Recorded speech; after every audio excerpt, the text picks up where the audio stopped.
All right, Raider Nation. All right, Trojan fans. Do you know what a lash lift is?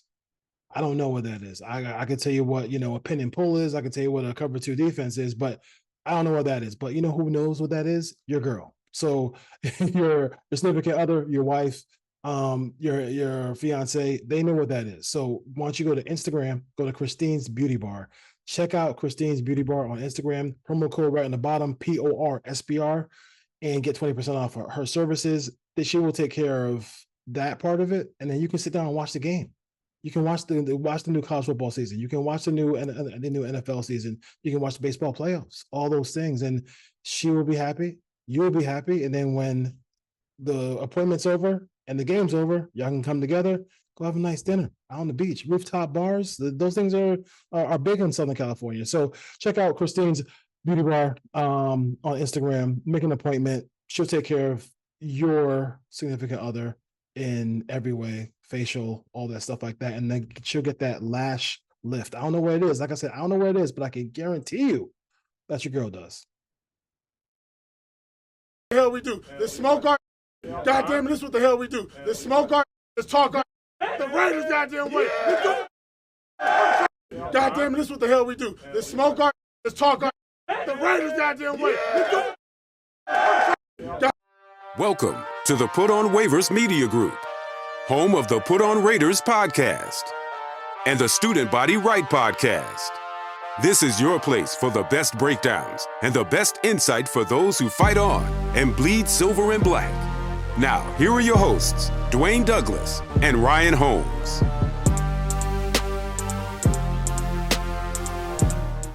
And welcome, everybody, to the glorious episode of the Put On Raiders podcast. I'm your host, Dwayne Douglas, along with Ryan Holmes, and we are podcasting on the beautiful shores of the Pacific Ocean. Beautiful day out here in Southern California. PORSBR is my Twitter handle, and Ryan Holmes is RHOM22.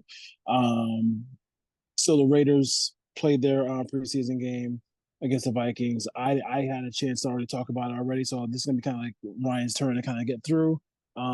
This got to get his thoughts here about the performance that the Raiders had, the little timeout situation at the end as well.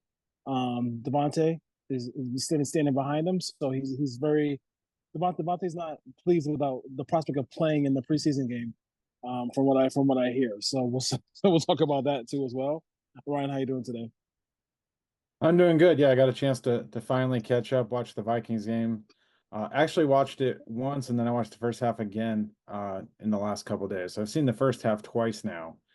So what are your thoughts about that first half? I thought the offense moved the ball well. They Yeah. looked crisp. They were in sync, something I didn't see at the training camp practice I was at. So it was good to see the offense have some success and move the ball, especially the first series. Aiden O'Connell gets the ball, able to drive all the way down the field, basically took over at the 5-yard line. And unfortunately, on second and third down, things kind of fell apart for the offense. But, he looked good. He looked a lot better than he did in the practice. He was able to be on time. He was able to go through his reads. It was good to see Brock Bowers get involved. And as I tweeted out, they're going to line him up everywhere. He's going to run slants. He's going to line up out wide in the slot, at tight end, at Y. They're going to put him in the fullback. So he's going to be a tough matchup. The Raiders are going to play a lot of 12 personnel. And defenses are going to have to choose whether they want to play nickel or base against that. If you play base against that, now you have to match up with Mayer and Bowers with linebackers or safeties. They're going to win those matchups. If you go nickel, they're going to run the ball at you. So if the Raiders are going to have an opportunity here to get the running game going with Zamir White, if teams want to go nickel, if they go base, then you're going to start throwing the ball and getting those tight ends involved. And you still have Devontae outside and Jacoby Myers, who are still tough matchups as well. I thought when Gardner Minshew came in, he was playing with the second-team offensive line, a little bit less at the wide receiver position as well. They put some backups in, but he moved the ball well, made a really nice throw to DJ Turner for the touchdown, that kind of deep over route. They were able to get him involved. And I thought Gardner Minshew looked good. That he did bail out of the pocket a couple of times. One, there was a blitz coming from his left. Running back picked it up, but, he can't stand in there because if that guy doesn't pick up that block, it's a sack. So get out, throw it away, which he did. So he just needs to, that completion percentage at 50% looks a little odd, but he was able to push the ball down the field, which was good for this offense. So I still lean in the camp based on what I saw and everything. I still think it's slight edge to Gardner Minshew being the veteran. This team needs to win. They need to get off to a good start. I know fans are saying, let's find out what we have O'Connell. I think they know. It's not like he's 21 or 22 years old. I know he's in his second year.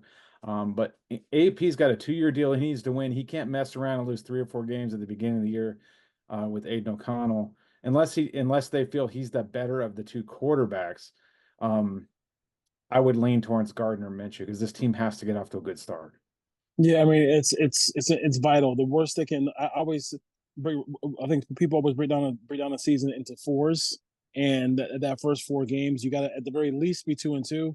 1-3 is going to be very difficult. I mean, I know it seems like only one game, but when you see what's coming up on the schedule, that's going to be a really difficult task for the Raiders going forward if they don't get off to at least a 2-2 start coming up here, and they could possibly get onto a 3-1 start. I mean, if they win that first game and maybe surprise Baltimore, or beat Cleveland and beat Carolina, right? So I mean, Yeah. it's possible. It's possible 3-1 is possible too if they continue. If they move the football like they did, and they can just get some. They can get like 24 points, in that area. This defense is geared up to play from ahead with that pass rush. I think too. I think Luke Getsy wants to, and based on the practice I saw, and you saw some of this in the game, they want to do RPO stuff. They want to get the quarterback involved reading the defense. They want to do bootlegs. They want to get them on the move. Aiden O'Connell can't do a lot of that stuff with. He's more of just sit in the pocket. I know what Devontae said. I know a lot of people are running online. Well, Devontae wants the pocket passer. He has chemistry. He had chemistry with Derek Carr. That didn't matter to the Raiders organization. At the end of the day, it's just win, baby. It's about winning. And you can't let Devontae Adams make the decisions for this team if they're better options. Now, if they feel that Aiden O'Connell's the better option, that's fine. But they can't just do things because Devontae says do this. Yeah, I mean yes, that is very true. You can't have the wide receiver kind of running the ball club. There's also that perception that the players kind of force Mark Davis's hand to get AP hired. So you gotta at some point you gotta draw the line. You can't be doing this all with every single decision. If this team starts Gardner Minshew and they win, Devontae's not going to care. He couldn't care. Yeah, there's no way. But I do feel like, I mean, I know the thing about the second team stuff is I know people say like, oh my God, we play with the second team. But like, if you don't move it against the second team, it's like it's like a no-win situation. Because if you move it, they say, oh, you play the second team. If you don't move it, then they say you couldn't move it against the second team. So like either way, I think the first and second team moved it. I think the depth pieces for the Raiders, I think it's the depth part of it is really.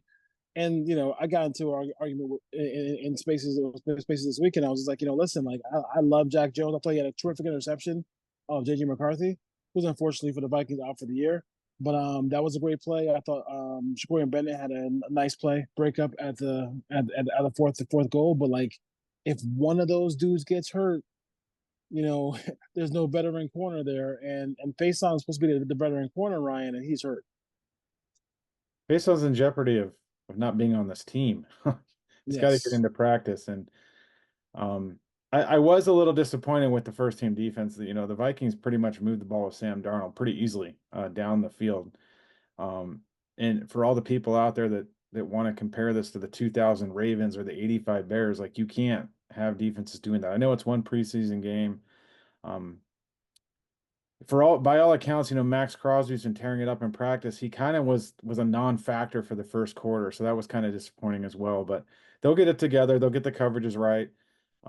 They didn't do anything exotic defensively in this game. It's basically just playing basic defensive coverages, but they're going to have to stop the run as well, and they're going to have to get those big guys inside. It's hard to take a lot of the first preseason game in one quarter. Yeah. But we'll see. We'll see. They got Dallas coming up. I expect the same thing. I would expect the starting defense to play the first quarter, maybe a quarter and a half, and then I would expect, both quarterbacks to play a quarter as well. And then we'll see what happens. The guys playing in the second half, they're just looking to make a roster spot. Someone's going to make this team on special teams. Some of these guys will make the practice squad, but it is important how they play in the first half because there's only 3 preseason games. I wouldn't expect a ton of guys to play in the third one either. So no. I would expect them to play quarter and a half in this game, and then I'd be shocked if either one of those quarterbacks saw the field in game 3. I think you're looking at Nathan Peterman and Carter Bradley at this point to finish out the preseason against the 49ers. There we go. And Peterman, he never leaves the Raiders. He always finds a way back on this roster. I tell you. Are you so looking at like Patrick Graham? The defenses, his run defenses, is only 1 year where he ranked 10th. I think every year he's coached, it's been in the 20s as far as stopping a run. Any concern about that part of it going forward? Because you got to figure the first two games against the Harbaugh brothers is going to be they're going to want to run the football down the Raiders' throat. I'm not too worried about it. You still have Max Crosby, who's an elite run defender. You have Christian Wilkins inside. You still have Robert Spillane. You still have John Jenkins, who's a very good run defender on early downs. And then you can always put Tyree Wilson, Malcolm Kuntz outside. So I'm not too concerned about it. In the league in 2024, I'd much rather have a better pass defense than run defense. Yeah, you have to. So as long as this team can get after the quarterback and create turnovers and kind of hold the opposing quarterbacks down, if you give up 90, 100, 110 yards, doesn't matter. If they can make the stops when they need to on third and short, on first down and get them into third and long, second and long, and let this pass rush eat. Now, if they can't stop the run, this pass rush gets negated. That's a big problem. Yeah, no question about that. So it sounds like 70's back. Sounds like JPJ is back, and all the and then practicing with the team. I guess it was a concussion. I didn't. That was first I heard about it until I heard about it. But so he working back at his own pace. Obviously, you want him to be when he plays, you want him to be ready to play. I think. Do you think if he doesn't? I mean, obviously, I don't think he plays against the Cowboys. But if he doesn't play against the Cowboys, do you think it's the game one is in jeopardy, or you think just there's enough time there enough practice time there for him to come back and play against the Chargers in week 1? I don't see him playing against the Chargers. I don't see him playing this week either. So Yeah. There's a chance he can get some reps in practice. He missed at least 3 weeks of training camp. And then you have to factor on if this happened in OTAs. We don't know when this happened, but if this happened at some point in late May, early June, and he's not getting on the field till August, so you're looking at 2 months plus for a concussion. That's a huge concern for an interior lineman. So I'd want him to play with the Guardian cap during the season. As ugly as that thing looks on top of a helmet, he should wear it. But he doesn't know the system. Cody Whitehair's been in this system. He knows all the line calls. Like, he's probably going to start at this point, and now you're working hopefully JPJ in by week 3, week 4. I don't think he plays week 2 against the Ravens either. You probably want a soft landing at home against the Panthers and Browns at that point. If he gets up to speed, he's still going to have to beat out Cody Whitehair. If Cody Whitehair just fumbles this opportunity, but he has an opportunity right now to stake his claim to that left guard spot for a while until JPJ gets going. But to miss that much time with a concussion is a huge red flag. Raiders Raiders play a home game now against the Cowboys coming up in preseason here. What's your thought process on that one? I mean, obviously the biggest one is nobody get hurt, nobody moves, nobody get hurt, and then you also are looking at a situation where, Dak is probably not going to play, and then there's going to be a whole lot of passes thrown by Trey Lance. So you would think pass rush, maybe some turnovers in this ball game, get the ball back to the offense so they can these quarterbacks who are battling for that number 1 spot can battle it out, and then we can get a final answer probably on Monday. Yeah, by all accounts, Antonio Pierce is going to make the quarterback decision after this week. So I would expect someone will be the first team quarterback early next week, and then start prepping game plan for week 1 against the Chargers and build around the strengths of that individual player. I would expect the Raiders to, if they win the toss, take the ball. If they're only going to play 1 quarter each, then you need possessions. That's what kind of held Aiden O'Connell back last week, is the drive took 7-8 minutes. It took up most of the first quarter, so he didn't get an opportunity to go out a second time, whereas Gardner Minshew's, quick strike a couple of times, was able to get 3 or 4 possessions under his belt.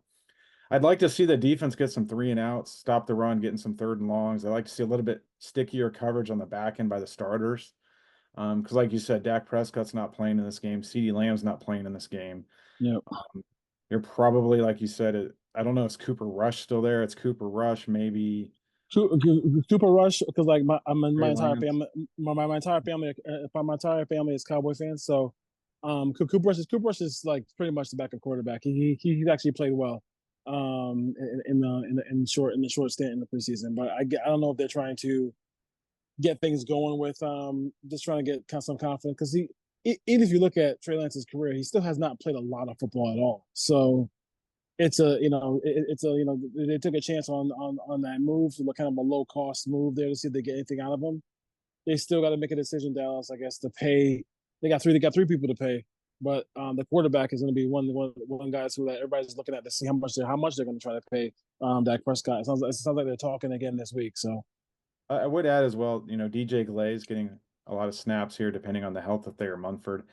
And, back to the quarterbacks, it seems like we're just going to talk about the quarterbacks all the time, and people can leave all the comments they want. But if there's a chance that DJ Glaze is going to end up playing right tackle and you don't have JPJ and you're running Cody Whitehair out there, no. you might want the more mobile quarterback out there. It's going to be tough to ask Aiden O'Connell to play and then put a rookie right tackle in there. So you can't have. I don't think both of those outcomes will come out. I don't think one of the two might, but it's going to be tough to put Aiden O'Connell back there with a suspect offensive line early in the season, especially when you start talking about who they're going to be facing. When you're facing Yeah. Bosa, Khalil Mack, and then you go on the road to Baltimore. So hopefully Thayer Munford gets back in there, but he's still a pretty young, unproven player as well. But hopefully he gets in there and plays this week. If not this week, gets a couple snaps next week, and then he can be the starter. But it's going to be tough for DJ Glaze to get snaps early in the year. Do you think? I mean, they have been, because if Thayer Munford in and out of the lineup. Do you think it's if Thayer is healthy, he's the guy, or do you think that it's yeah, he's the guy, no question. Okay, so and because then obviously you have oh my Pete God, play on the left side. Pete play left side, but then you want to, I mean, you hopefully Colton Miller's back by that time as well. So because the last thing we want is that depth chart came out. Tyree Wilson behind Max Crosby. This is for his career. This is a huge season for him, especially with all the talent he's going to be playing around on the defensive end. What are your thoughts about Tyree Wilson? Obviously making the most of his snaps and just his outlook for the season, because he really is. I mean, this defense. If you get something from Tyree Wilson, this defense can go into another level. No question about it. Yeah, I don't see him starting. They're going to start Malcolm Kuntz and Crosby. So he's the backup edge. He's behind both of those guys, and then he'll play a little bit on the interior on third downs to rush the passer. He didn't really flash, which was a concern against the Vikings. He had some bull rush, he got some push at times, but he wasn't able to counter. There wasn't a second pass rush plan. There wasn't a way to get free. He came unblocked once for a pressure, but it's going to take time with him. And the thing with him is he's a power player. He's a set the edge, power rushing defensive end that doesn't have a lot of twitch. So, a lot of people have these expectations that they want him to be a 10, 12, 14 sacker. That's not what he is. That's not what he was drafted to be. 100%. He was drafted to be opposite of Crosby and set the edge. Now, having said that, he hasn't come anywhere near playing like a first rounder should play. This year might be another down year.